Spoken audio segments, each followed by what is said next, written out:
Hello folks, this is Sula speaking. You're listening to another video for Teamfight Tactics. This is some more early footage for set 13. This is from the public beta environment, or PBE. I am playing a double up game alongside Headwinder here, so it's the very wild world of public beta environment double up. And we're going to be looking at an Enforcers and Experiment comp in this particular game. Something that I have no idea. I have no idea if this is going to become a meta comp when the set is actually out.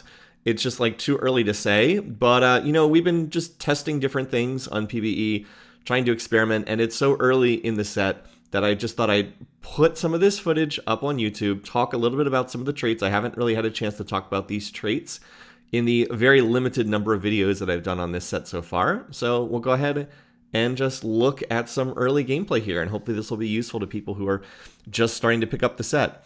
This set should be going live on the main client right around the time that I post this video. It's been an abbreviated PBE cycle this time around because for whatever reason, the PBE cycle started late this time around. They only started it like 8 or 9 days before the set was supposed to go live.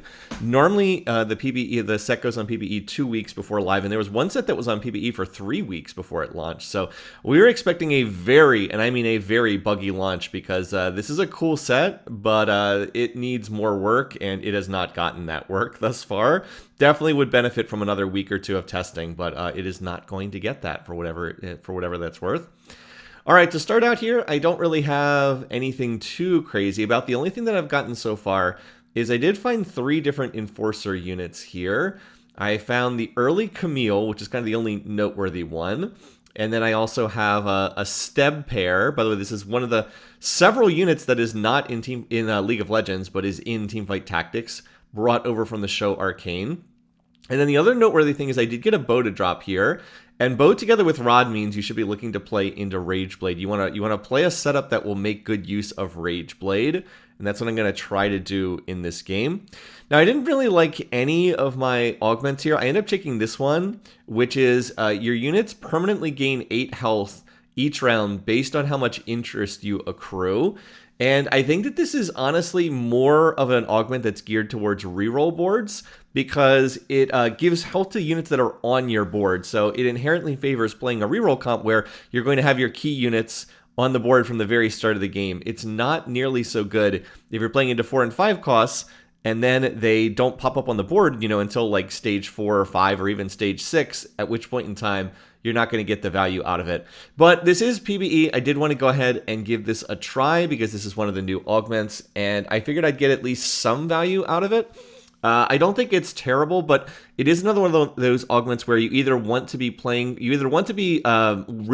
or you want to be playing from ahead, in the sense that you are going to be economically strong enough to stack up a lot of interest and make get additional health for units that way. So interesting augment. I do like this one. I don't think that this was necessarily the greatest spot to play it from here. But as I said, I ended up picking it just to test it out, if nothing else. By the way, I kill the entire enemy board, and then another enemy board comes over, and I lose at the last second, which is super frustrating. But I did come up just a little bit short. So I'm running 3 Enforcer, 2 Sniper. I would have definitely won the last round if I'd had this. I hit the 2-star Steb. The other unit I'm playing through, the other itemized unit right now, is actually a Maddie, which is...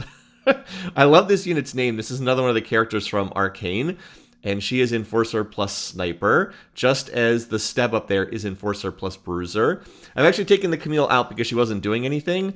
I had 3 Enforcer in, but of course that doesn't actually do anything. So I will take her out and put in the Trundle so that I can get Bruiser trait. So this is a pretty common early game setup that you'll see. 2 Bruiser, 2 Enforcer, 2 Sniper. Some good trait synergies, and having the 2-star frontline is definitely going to help. I was able to get 1 Maddie to come over from Headwinder, so he was able to provide the send for me there. I'm hoping I can find another one. Maddie was the most important unit to get at the moment because she's my itemized carry, and I'm looking to kind of play through her for the early game. And then I can look to switch into other units from there. As far as the traits go, Bruiser is back from previous sets. Bruiser gives the whole team a small amount of health, and then Bruisers end up getting additional health. Is that the, let me just make sure I've got that. They've tweaked this trait in the various different sets. Yeah, your team gains 100 max health, bruisers gain more. They gain, currently Bruisers 2 is bruisers gain 20% more health. Obviously, this is a frontline tank trait. It is strong early game. It falls off pretty hard late game. That's because there's not a lot. There are no 5-cost bruisers in this set. You've got 2 1-costs, a 2-cost, a pair of 3-costs, and a 4-cost, but no 5-costs. So more of an early game frontline trait than something that you'd want to necessarily be playing at the end of the game. And then the other trait I have is Sniper. Snipers is literally the same as it's been in past sets. Snipers deal additional damage based on how far away the enemies are. The further back they are, the more damage they deal to the enemy board. This round, you can see I'm not having a lot of success, and that's because there is a 2-star Amumu. Amumu is another early game tank unit, and he has a Bramble Vest, and that's a problem for me because my whole comp is physical damage. And they actually had this souped up Bramble Vest. They have an augment that made their Bramble Vest even stronger than normal. So without any armor shred, I just kind of shoot the Amumu the entire fight and don't really do anything. The one advantage is I do get carousel priority off this. So I actually do get first pick. And I'm going to go ahead and grab this Loris. I believe that's the unit's name. Let me double check that I've actually got the name right. Where is Enforcer here on the cheat sheet? Yes, Loris, Enforcer plus Sentinel. Loris is a pretty strong tank. This guy pretty much does nothing but tank. He has Enforcer and Sentinel traits. He's a pretty strong tank. He doesn't really do any damage at all. He just gets a big shield and redirects some of the damage taken by adjacent allies. But yeah, he pretty much is just going to stand up there and tank. But this is going to be useful for me because it's going to allow me to play 4 Enforcers. So I'm actually going to take Bruiser trait out for the moment. I guess I don't think that Bruiser's really doing that much. I also get another Loris in my shop. And so far, I've made no use of that initial gold augment because I have not gotten even 1 coin of interest thus far.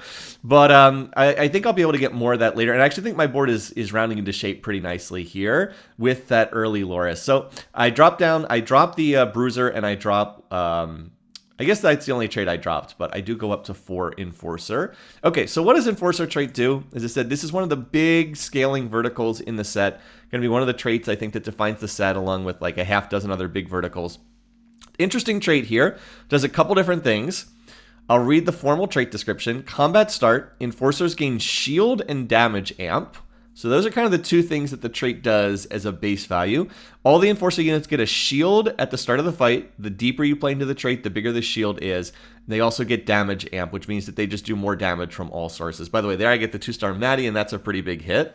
Now I'm looking pretty good here with the 2-star Maddie, and then pretty good frontline here. I don't have any frontline items, which is a little concerning, but Infinity Edge Rageblade's going to be pretty good on Maddie. All right, so as we said, shield at the start of the fight, and then damage amp. The deeper you play into the trait, the more the Enforcer units get of either. Now, here's the unique mechanic. The highest health enemy unit becomes wanted, and when a wanted enemy dies, Enforcers gain 30% attack speed. So if you watch this enemy team, the highest health unit's going to get a wanted margin. So right now it's on Nocturne, and it's on the set. You can see the little icon above their heads. I get 2 wanted enemies because I have Enforcers 4. At Enforcers 2, you only get one wanted enemy, but it basically marks the highest health enemy targets, and when you kill them, Enforcers gain attack speed. So interesting trait. That's certainly a novel mechanic. It is a trait that definitely gets stronger as the fight goes on, as you're killing those wanted targets. So it's kind of a trait that if the fights drag out and you can kill those wanted targets, then you know, all the Enforcer units get extra attack speed. So that's really nice on a unit like Maddie back there, who's a ranged auto attacker, because, you know, if we kill the 2 wanted units on the enemy team, then she gets 60% attack speed. That's pretty good. Of course, the downside is you don't get any benefit in killing the high health targets. Again, those units being wanted does not make them easier to kill. It just means they're the units you want to kill on the enemy team, but it doesn't make it easier to kill those units, if that makes sense. So, as I said, still kind of an interesting trait overall, and I'm going to end up selling some of these units. I'm going to grab the Rel here, and that's because Headwinder's playing a Conqueror board, and he was missing Rel, and I think that's going to let him get up to the 4 Conquerors. He just didn't have that unit, but he's been doing pretty well so far. He's actually at the 3-star Draven. Again, that's because, and he actually sent me a Loris, which is going to be super nice. So we're both kind of hitting here. Headwinder's Augment was the one where every round you get a it picks out a 1-cost unit, and every round you get a copy of that 1-cost unit, and it picked Draven for him, so it was natural for him to play into Conquerors.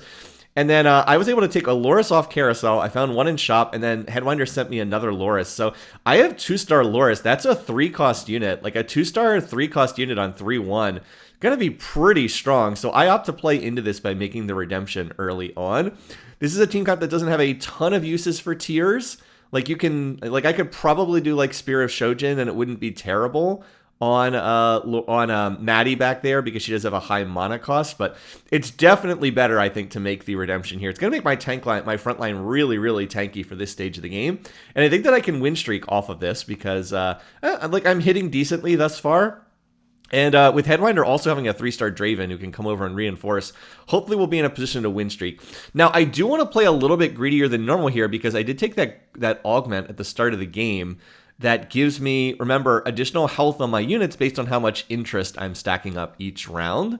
Anyway, once again, I get augments I don't really care for that much. Kind of looking at the different options here, I was like, maybe the Sparring Glove, attack speed and crit chance wouldn't be terrible. But we'll try this, Overheal. Every third attack deals an additional 150% damage and heals 50% of the damage. I also get an early Twitch in my shop, and I was like, oh, okay, well, I'll just play the Twitch over the Zeri. Both of them are snipers, but Twitch is a 4-cost and Zeri's a 2-cost, so that seems like that's definitely better. So, and now I'm thinking maybe I can also play this alongside Urgot, and I can look to maybe play into Experiment trait, but we'll talk more about that when I get that trait on board down the road. So typically right now I would level to level 6 here because I am on a win streak and I'd like to try to preserve that win streak if at all possible. But again, that investment strategy doesn't really do anything unless I'm stacking up interest. So I want to get at least some interest here. I currently have 40 gold in my bank, so that's 4 interest. So any unit on my board will gain 32 max health at the start of the next round. So I'm going to try to play a little bit greedier economically than normal, just so I can try to stack up some of that max HP on my board. And we'll just go from there. As I said, this is really an augment that means you have to try to play more greedy than you normally would. I don't expect it to be particularly well performing in the data. It'll probably be one of those ones that has, well, we're about to lose augment data. Riot has said they're going to remove all the augment data, which is a terrible decision, but apparently that's the direction they want to go. But if we did have augment data, I suspect it would be like relatively low performing in terms of average placement, but one of those things where if you play it from the right spot, it could potentially be pretty strong. Because like we have a 2-star Loris very early on, and if he is stacking up, you know, what is it? If I have the max interest, which is 5, and that gets converted into 5 times 8 is 40. Like if he gains 40 health every round for 10 rounds, you know, that's a lot. That's a lot to have on a frontline tank. So hopefully we can just buff up this guy. And if anything, hitting my tanks early in the game is going to be better than normal with this particular setup. All right, now this person over there is also playing a sniper setup. They have Kog'Maw in the back, but watch, Maddie is going to line up on this Kog'Maw, and she does have the potential to snipe backliners. Oh, I thought she went after the Kog'Maw in this fight. Maybe I'm thinking of a different fight. I thought that she just lined up and sniped the Kog'Maw in this fight. Instead, it looks like she ended up shooting the front lines, but there she goes. Now she's going to target the Zeri over there, and I get reinforced on, but Headwinder also comes and reinforces me. So it's a 4v4, or yeah, a 2v2, a 4-way battle. Going to end up winning that one. So, okay, I guess that wasn't the fight. I was thinking, you know, I played this game yesterday, and I thought that was the fight where Maddie was able to snipe a backliner, but that did not happen. Now, the nice thing is Headwinder actually gets first pick on the carousel, and he said he needed a sword. I actually thought he was going to take the spatula here, but he did not end up taking the spatula. He ended up taking the sword because he needed a sword pretty badly, and I'm content to take this bow because I do need bows for this team competition. I was actually kind of curious, is Conquer a makeable spatula item? I'm actually going to check the item list here right now because I don't know what the various items you can make are out of the spatulas. Let's see. So spatula can make a Conqueror emblem. Maybe Headwinder should have taken that because then he could have maybe played 6 Conqueror without even having to find Mordekaiser. Maybe he should have taken that. But again, it's super early in the set. We don't really know. As I said, I didn't even know if that was a makeable spatula emblem. All right, anyway, this is the gift round. I'm going to send an artifact item over to Headwinder. And now I hit the 2-star Zeri, so because I have 2-star Zeri, I'll play that over the Twitch. That's going to be better than playing Twitch if it's a 2-star Zeri against a 1-star Twitch. But I will also move into, starting to move into a bit of an experiment setup. And I'm going to grab the Nunu here. Nunu puts Bruiser trait in play alongside the Steb. And if I'm going to play a bruiser, I might as well pick up the Nunu over the other bruiser that I had there, who was Rennie, another one of these units that's from Arcane. But I'll just go ahead and play the Nunu. So Nunu right now just gives me bruiser trait, but does also have experiment trait and also has visionary trait, although we're not going to use visionary in this game. One of those 3-cost units that has a bunch of traits and will probably be on a whole bunch of boards in this set. So here's another person playing Kog'Maw. By the way, Kog'Maw definitely overtuned in the PBE as we're playing this. He'll probably get nerfed before this goes on the live client. That person has 3-star and Mumu, so I would definitely lose to that board. Again, I really need to get some armor shred in my comp, but I do end up getting reinforced by Headwinder. Yeah, Mumu blocked 11,000 damage there, so I definitely would have lost that fight, but fortunately, 3-star Draven over there on Headwinder's board is able to win, and I'm going to be able to keep my win streak going, which is super nice for econ purposes. As I said, I've been playing a bit greedy economically. I'm maybe a little bit behind the curve economically, so I'm really hoping I can keep this win streak intact.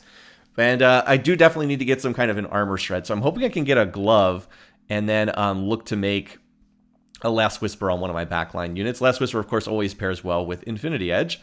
Now it's time for the other half of the double up gift round, and the reason why this takes a while is I was thinking very hard because one of the options was Component Anvil, and I did think pretty seriously about trying to pull a glove for a Last Whisper, but ultimately I decided, you know what, the Thief's Glove's probably better. It's slightly more expensive. I think the Component Anvil is 5 gold and the Thief's Glove is 10. So it does tax Headwinder's economy a little bit more, but it's probably better long-term to get the Thief's Glove, and that's because my front line's a little bit shaky. So Thief's Gloving a frontliner, I think, is a pretty solid play here. I would also really like to win this round, because if I can win this round, then I can get then I can take this full win streak into the minion round here. Anyway, so, oh, watch Matt. I think this is the round where Maddie, yeah, look at that. Maddie just snipes the Lux on the other side. So Maddie can absolutely snipe backlines. I believe she targets the unit that's furthest away. Let me see specifically what her targeting is on her ability. Here's Maddie's ability. Fires 6 shots towards the farthest enemy. Towards the farthest enemy that deals physical damage to the first enemy they hit. Gotcha. So she targets the furthest enemy. So you can, I think, position her to try to snipe backliners. And so, like, obviously we saw that in that round there, but it's so early in the set, I still don't have a great sense of where you can position her to potentially hit backline units. Anyway, so that was a full win streak all throughout stage 3. I would have lost the one round but Headwinder came in. Otherwise, I think I would have won the other 4 rounds on my own there. But that's great. I was able to get a lot of interest, so I'm continuing to stack up bonus health on the Loris, and I guess like the Steb as well. So that's really good. And these item drops here are not bad either. I get another sword. There's the glove that I was hoping for, so that's not bad. And now I'm definitely going to go to level 7 here. And as soon as I see this, I was like, you know what? I think I want to play the Twitch so I can get experiment trait in play. And Twitch is a 4-cost unit, so I'm going to item remover that glove off the Zeri. I'm going to put Twitch on the board. And then I've got these leftover items here, and I was kind of like, do I want to make a Spear of Shojin? I think that I do. Not for Twitch, so make the Deathblade, and then I make the Spear of Shojin. The reason why I would want to make the Spear of Shojin is it is a good item on Caitlyn. It's not a particularly good item on Twitch, but it is a good item on Caitlyn, and I am hoping to play into Cait long term. I was also able to get an Alawi Send coming over from Headwinder. Alawi is a 4-cost Sentinel. She's one of the better frontline tanks. So I can look to get Sentinel trait in play long term. So we'll look to go ahead and do that. And I now also have Experiment trait in play. I'll talk about what that does in a minute here. But first we have our next augment. This actually ends up being a pretty important augment here that I'm going to end up taking as soon as this round comes to a close. All right, one of the other teams. By the way, there's a team on 22 HP. They were trying to, both players on the team were trying to run Chem Baron, which I'm not sure that I would suggest in double up. Chem Baron's the lost streaking trait. It wasn't going well for them. So I'm looking at the different options. Bad luck protection, your team cannot critically strike. I don't feel like that's good if you're already running a crit setup. I'm not sure if that's good. And then Bruiser Crest, it's definitely not Bruiser Crest. So I was like, can I look at these different options? And then this Martial Law. When Ambessa casts, Caitlyn fires an empowered attack at the target, dealing extra damage. Ambessa gains 30% of Caitlyn's attack damage. Gain a Caitlyn and Ambessa. This is immediately worth taking just because it gives me a Caitlyn. Caitlyn is the 5-cost unit in an Enforcer's board. She is Enforcer Sniper. The same traits as Maddie, but like this is worth taking just to get that unit on my board. So I was like, okay. I'll take that just for that. But I do also now have to play Ambessa on the board to take advantage of this augment. And that's a little bit awkward because when I initially took this, I was like, oh, cool. I'll just take this, and then I can send Headwinder the Ambessa because he's playing a Conqueror's board, and Ambessa is the 4-cost Conqueror.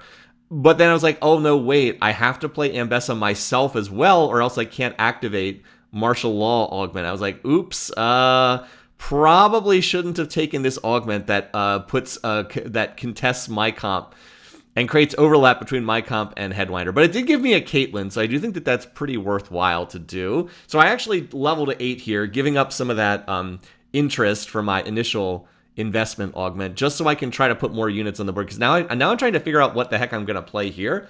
Initially, I had thought maybe I'll get like an Enforcer's Emblem, and I can try to play like 8 Enforcers. There are 7 Enforcer units, so you do need an emblem to get up to 8 Enforcers. But because I didn't get that, now I'm thinking it's probably better to just play 4 Enforcers, play the better Enforcer units, and then look to cut some of the lower performing Enforcer units. So I think I have to get rid of Maddie here, otherwise I can't make this board work. And then I need to put some of these items on Caitlyn that Maddie was holding. So I'm going to look to go ahead and do that. So I put the Rage Blade on Kate. I'm going to make the Spear of Shojin. I'm going to put the Spear of Shojin on that. So let's go ahead and we'll do Infinity Edge Last Whisper on the Twitch. You always want to pair those items together. And then I put the Deathblade on Kate. So I think this is solid itemization, but it's not quite right. And the reason for that is Kate is not a good user of Rage Blade. That's the big weakness here, is Kate does not use Rage Blade very well. Because if you watch Kate, when she casts her ability, she takes a long time where she's not auto-attacking. You really want Rage Blade on someone who never stops auto-attacking. So like watch, Caitlyn fills up her mana bar and then like wait, she pauses and then she lines up these sniper shots, which by the way do a lot of damage. But she's not auto-attacking while that happens. So I think this was slightly wrong. I think that the Infinity Edge Last Whisper definitely go on Twitch. The Deathblade and the Shojin are good on Kate, but the Rage Blade needs to be on Twitch. And that was my conclusion after I watched this game. So I think that was slightly wrong. But again, this is like the second time I've ever played an Enforcer board, so I'm still trying to figure this out. But that's partly why I record these videos, is to try to figure things out. And think about what might be good and what might not be good. I would have happily taken the Kate off the carousel because that would have given me a Caitlyn pair, and I am playing pretty heavily through the Caitlyn here. So that's all gone, and the truth of the matter is I need more frontline here. My frontline is pretty shaky. I'm kind of papering over my frontline weakness with that Thief's Glove, otherwise I'd be in even worse shape, but like my frontline is not in especially good shape here, so I definitely need to take a little bit more in the way of frontline. I am benefiting. Oh, I'm going to go ahead and move the Thief's Glove. Yeah, we'll move that over to, I think I think I put it on the Mundo as in here, just because Mundo's another frontline. I was thinking about the Ambessa, but it's only a 1-star Ambessa, so I'm not sure that that's going to do much. And Ambessa doesn't really have her traits in this game. She does give me Emissary trait, which is kind of nice. Emissary is this splashable trait where each Emissary gives your team a team-wide benefit.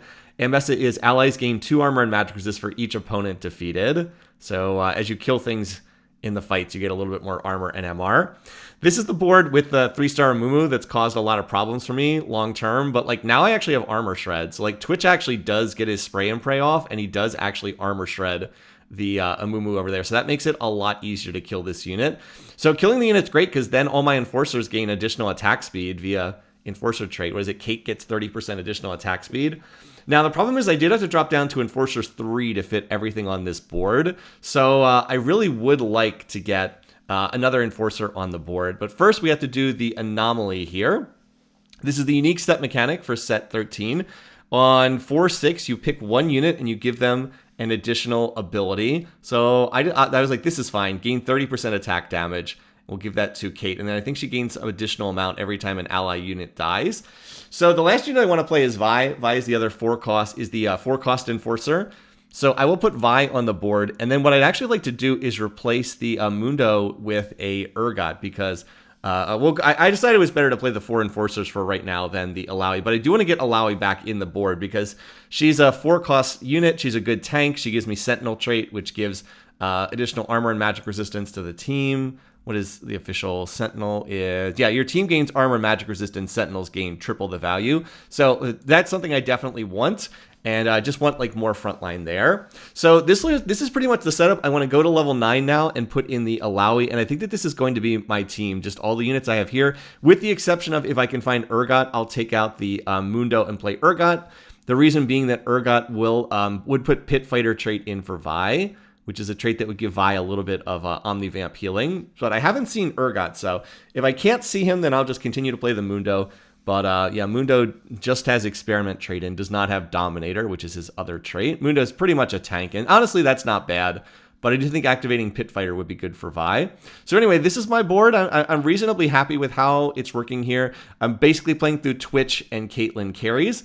Kate, the 5-cost sniper, Twitch, the 4-cost sniper. And it looks like I would probably lose this fight. Actually, maybe not. No, never mind. I probably would have won that fight. I thought I was going to lose, but then Kate got another ult off, and suddenly Kate was doing all kinds of damage there. Kate's ability description, just while we've got a second here. It's called Air Raid. Enter a sniper stance, call in an airship that circles the battlefield for 5 seconds, dropping 4 bombs at a random cluster of enemies over the duration. Whenever an enemy is caught in the epicenter of an air raid blast, reduce their armor and magic resistance by 20 and fire a shot towards them, dealing physical damage. Okay. Interesting. So yeah, that's why Rage Blade's not that good on her, because she kind of like locks herself in place for a while and doesn't auto attack.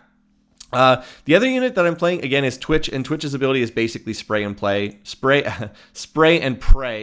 He fires off a whole bunch of shots across the board. What's the official description? For the next 8 attacks, gain 85% attack speed, infinite range, replace attacks with a piercing bolt that targets random enemies. Bolts deal physical damage, reduced for each unit they pass through.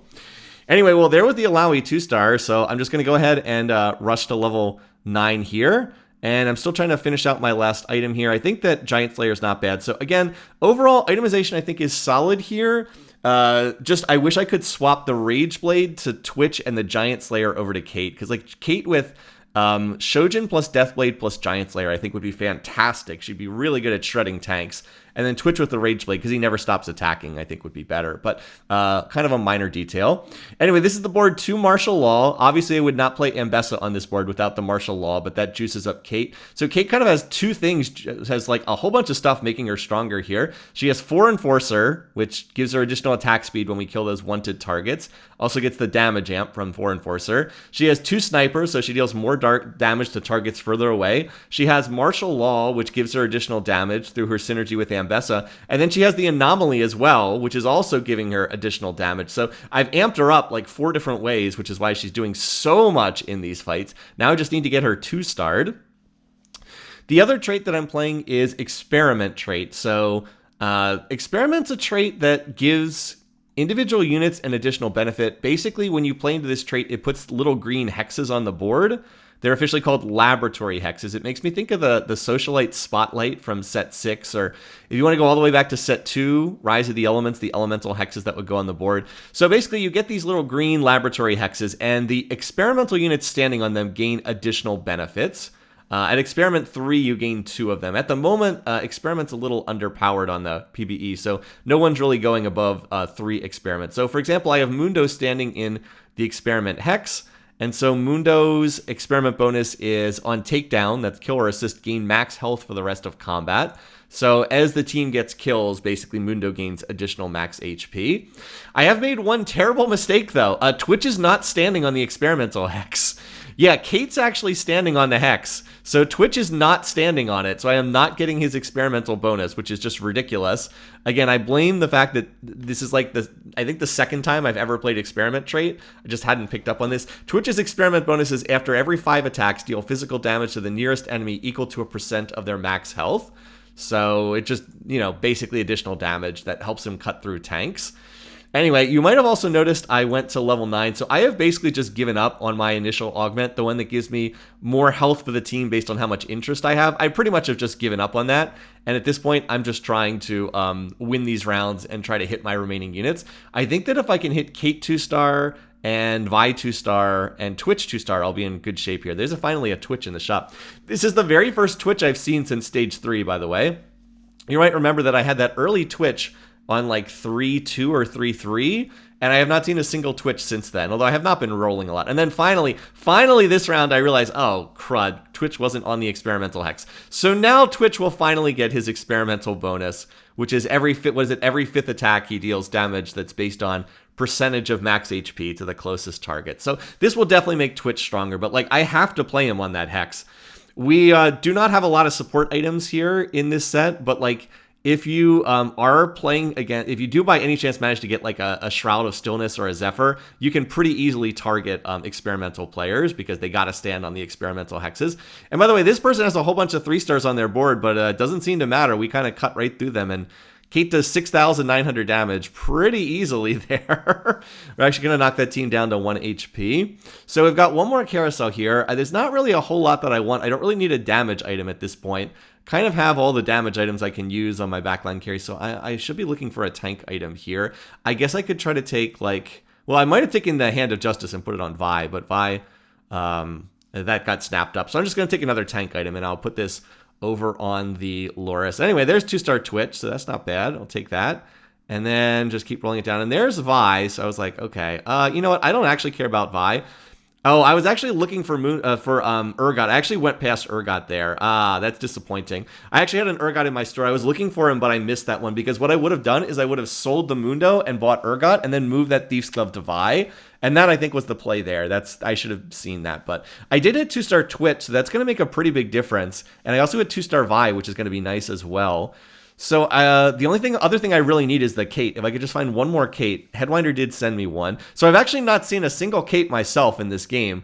I got one from the Martial Law Augment, and Headwinder sent me one. But I have not seen a single Caitlyn. And that's pretty interesting because Kate is like been carrying me in these fights really, really hard. Now I finally have 2-star Twitch, but it's really been Kate up to this point in time. Like I said, I'm amping up her damage 4 different ways. So yeah, even though this fight's close, I'm going to win that, and Twitch and Kate both deal 7,000 damage, and that's a wrap. I'm going to wrap this up on, I think I had like a 19-match winning streak or something like that. It was close to 20 matches in a row won. So I lost a couple rounds on stage 2, and then I never lose another round the rest of the game. Granted, I needed Headwinder's help for some of them, but and it wasn't the toughest lobby. Again, this is PBE double up, so it's not like... It's a little bit wonky in terms of like who you're up against, but still felt like it worked pretty well. Headwinder was win streaking a long time too because he had the Draven 3-star and he managed to get Mordekaiser 2, Rumble 2, and Ambessa 2 at the end of the game. So that all worked pretty well for him as well. Anyway, though, I just wanted to test out this team comp. As I said, I have no idea if this is going to be a meta comp or anything, but it does appear that you can play Enforcers plus Experiment. They do have some overlap in their team composition. It seemed to work reasonably well here. Anyway, once again, thanks for watching. Thanks for listening. I hope you enjoyed this video. Until next time, have a great week, folks. Take care, and I'll see you again soon.